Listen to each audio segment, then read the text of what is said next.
Welcome to Your Best Life podcast, where we help you discover your calling so you can live with purpose and clarity. We're Pete and Julie Morrill, your guides, mentors, and lifelong adventurers, and we're here to help you find your true north. In today's episode, we're featuring an excerpt from a heartfelt conversation between our host and coach, Pete Morrill, and Anna, a young 20-something coaching client who shares her journey of personal growth and self-discovery. As someone who once worked at Kidder Creek Camp in beautiful Scott Valley, California, Anna opens up about how she began to see herself as a leader and overcome insecurity to step into who God created her to be. This 12-minute excerpt is rich with insight, encouragement, a brief discussion about the enneagram, and small but powerful moments of clarity, inspiration, and encouragement. For those of you watching this on YouTube, you'll see scenic B-roll from Siskiyou County and the camp that helped shape her path. This episode is a tribute to growth, faith, and finding your true north. And I think what's good about personality tests is, okay, are they 80% true? Most of the time they are. And then just, I think doing what you did is just edit the part that doesn't seem like it's consistent. You know, and if it was 50%, then I'd say, okay, either you were in a bad mood or something when you took this test, but it's not. In your case, and that's generally true, and I would guess too that personality tests are meant to overstate your personality a little bit, to help people, you know, in other words, it needs to elevate those things that you are, and in elevating them, it may make it seem like, okay, I don't think I'm that much that, but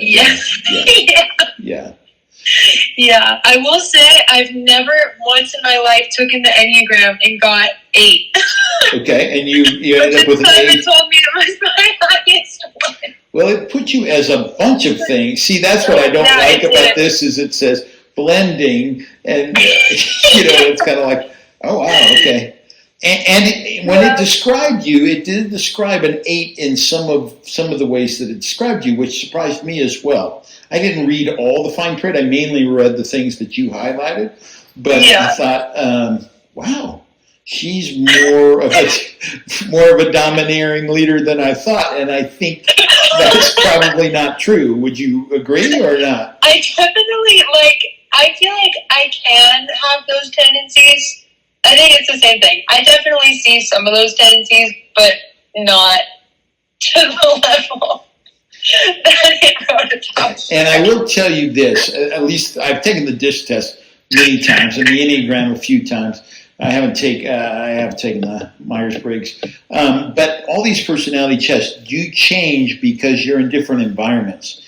And that different environment heightens something in your psyche that says, I need to be a little bit more of this because that person is absent in this group or whatever. And so in some ways they morph to wherever you happen to be at the time. That makes sense. Let's go with the first one, which is just the summary. So it says she possesses natural strategic thinking, decisive leadership abilities, and is energized by social interaction. And then you said authenticity was a huge part. Why did you choose those phrases? People walking in the fullness of their strengths, and also willing to just acknowledge weaknesses, and wanting to grow, and wanting to be authentic in friendships and relationships and stuff like that. It's just something that's really important to me. Yeah. Well, good. It's interesting that Timberline lead is a position where you need to be a leader in 100 different ways. You know, you've got to be a spiritual leader at times. You got to just organize and be a kind of a bossy leader to just get people from point A to point B. You got to, when you're thinking about all the personalities on your staff team, you need to be a manager and kind of a comforter. It's a 24/7 job, so you got to be ready to relate in emergencies.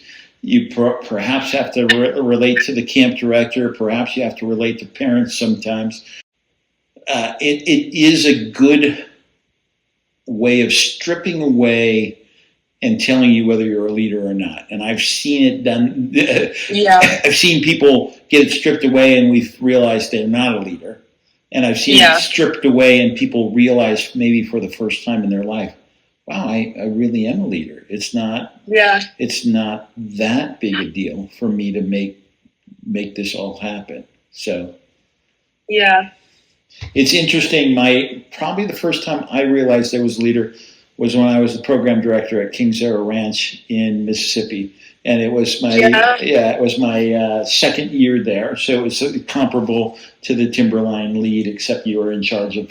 There was only one program running, and you were in charge. Okay. Yeah. So that's really cool. I like the authenticity of camp because because after you can only fake it for like 3 weeks. And some people are faking it for 3 weeks, and then they realize either I'm just can't fake it anymore, and they kind of blow up, or they just get more authentic, and most of them get more authentic because they realize, oh, it's okay to be authentic here. So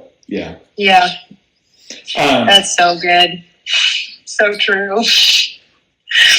You highlighted a lot out of the Enneagram stuff, and I said, is there anything that surprised you about how strong it makes you sound? I'll definitely have days where I'm like, what am I even doing? Can I do anything? Which we all have that. But yeah, I think when it's I'm in a good place of no, I know who God has made me to be, and I know what He says about me, and I can see the fruit of this in my life and that kind of thing. I would say for the most part, I do believe it. But then there's also always times when I'm battle with it. I'm wait, I don't know if that's true. Here's my observation. 20 years at Kidder Creek, there was nothing more valuable to me than a woman leader who realized that she was who she was. Mm. And nothing more valuable to me than a man leader, a guy leader, who could humble himself to realize he wasn't all that he thought he was. That's good. But I would have loved to have you on my staff if you believe this, because so many. This is my impression. You tell me if you have observed this. So many sharp gals don't believe who God has made them to be. Yeah. Is that true? Yeah, I would say that's true. Why do you think you do believe it? Honestly, I think this has been a huge process that God has walked me through, because I would say probably up until, I'm thinking through, probably up until 3 years ago, maybe a little more than that, I did not believe it at all. I was I can believe that. It was just incredibly insecure. But you would have been more secure than probably most gals your age. You're probably right. Even then. Yeah. My first summer working at Kidder, I was so anxious about I'm gonna mess up at something. I'm not good enough at rack guiding. I feel so fearful in social interactions, that kind of thing. Yeah. And that first summer at Kidder Creek, I think coming to the end of it was definitely a bit of a breaking point with the Lord, of just realizing over the years there was all of this stuff that had kind of just built up, especially in performance and social anxiety stuff.